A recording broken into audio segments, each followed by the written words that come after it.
வணக்கம். Science research சேனலுக்கு உங்களை வரவேற்கிறேன். இன்னைக்கு நம்ம சேனல்ல நம்ம எல்லாருக்கும் பிடிச்ச ஒரு விஷயத்த பத்தி தான் பார்க்க போறோம். அதுதான் தேன். கேட்டாலே சுவைக்க தோன்றிய ஒரு பொருள். பாலோடு தேன் கலந்தற்றை பனிமொழி வாழையேறு ஊறிய நீர். அப்பவே நம்மளோட திருவள்ளுவர் அவருடைய பாடலிலும் தேனை பத்தி பேசியிருக்காரு. அப்படிப்பட்ட தேனோட சிறப்புகள் என்ன? அது கெட்டு போகாம இருப்பதற்கான காரணங்கள் என்ன? அப்படின்றத பத்தி தான் இன்னைக்கு நம்ம வீடியோஸ்ல பார்க்க போறோம். பூச்சிகள்ல தேனீக்கள் மட்டும்தான் மனிதனுக்கு தேவையான உணவை தயாரிக்கக்கூடியது. சராசரியான தேனீ 1 டீஸ்பூன் அளவு தேனை தயாரிக்கிறதுக்கு அதோட வாழ்நாள் முழுவதையும் செலவழிக்குது. ஒரு தேன் கூட்டில் 20,000 முதல் 60,000 வரை தேனீக்கள் இருக்கும். அதில் ஒரே ஒரு தேனீ மட்டும்தான் ராணி தேனீ. ஆண் தேனீக்கள்ல கொடுக்குகள் கிடையாது. தேனீக்கள் தூங்குறதே கிடையாது.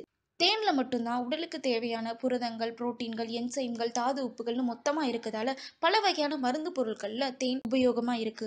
மூளை வளர்ச்சியை தூண்டக்கூடிய பினோசெம்பரின் எனப்படும் ஆன்டி ஆக்சிட் தேன்ல மட்டும்தான் இருக்கு. ராணி தேனீகள் ஒரு நாளைக்கு 2000 முட்டைகளை இடும். உலகம் முழுவதும் 25,000 தேனீ வகைகள் இருக்கு. மலர்களோட இனப்பெருக்க சுழற்சிக்கு தேனீக்கள் போன்ற பூச்சி வகைகளும் ஒரு முக்கிய காரணமாக இருக்கு. 3000 ஆண்டுகளுக்கு முன்னால் இறந்து போன எகிப்திய மன்னன் கல்லறையில் கிடைச்ச தேன்கள் இன்னும் கெட்டு போகாமல் தான் இருக்கு. தேனீக்கள் 1 மணி நேரத்தில் 6 முதல் 15 கிலோமீட்டர் வரை பறக்கக்கூடியது. ஒரு தேனீ அதோட தேன் உற்பத்தி செய்ய தேவையான மலரை கண்டுபிடிச்ச உடனே மற்ற தேனியிடம் சென்று தன்னோட உடல் அசைவுகள் மூலமாக அதை வெளிப்படுத்துது. அதை புரிஞ்சுக்கிட்ட மற்றொரு தேனீ அந்த தேனியோட சென்று அதற்கு தேவையான தேனை சேகரித்து கொள்ளுது. இதுதான் தேன் சுழற்சி முறைக்கான ஒரு அடிப்படை விதியாக இருக்குது. இப்போ நம்ம வீடியோவில் தேன்கள் கெட்டு போகாமல் இருப்பதற்கான காரணத்தை பார்க்க போகிறோம்.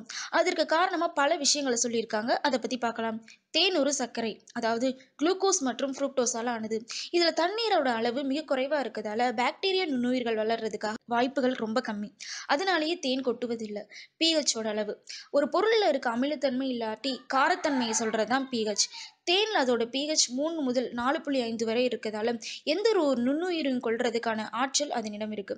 அதில் இருக்கும் ஹைட்ரஜன் பெராக்சைடு தேன்கள் கெட்டு போகாமல் இருக்கிறதுக்கு ஒரு மிக முக்கிய காரணமாக இருக்கு. பொதுவாகவே தேனீக்கள் உடம்புல இருக்க ஆன்டிபயோட்டிகள் தேன் உற்பத்தியின் போது அவற்றின் உடல்ல இருந்து தேன்களுக்கு செலுத்தப்படுற காரணத்தினாலும் தேன்கள் கெட்டு போறது கிடையாது. இன்னைக்கு நம்மளோட வீடியோல தேனீக்கள் பற்றியும் தேன் கெட்டு போகாமல் இருப்பதற்கான காரணத்தை பற்றியும் பார்த்தோம். உங்களுக்கு இது போன்ற அறிவியல் சம்பந்தமான வேறு ஏதும் கேள்விகள் இருந்துச்சுன்னா கீழே கமெண்ட் பாக்ஸில் சொல்லுங்கள்.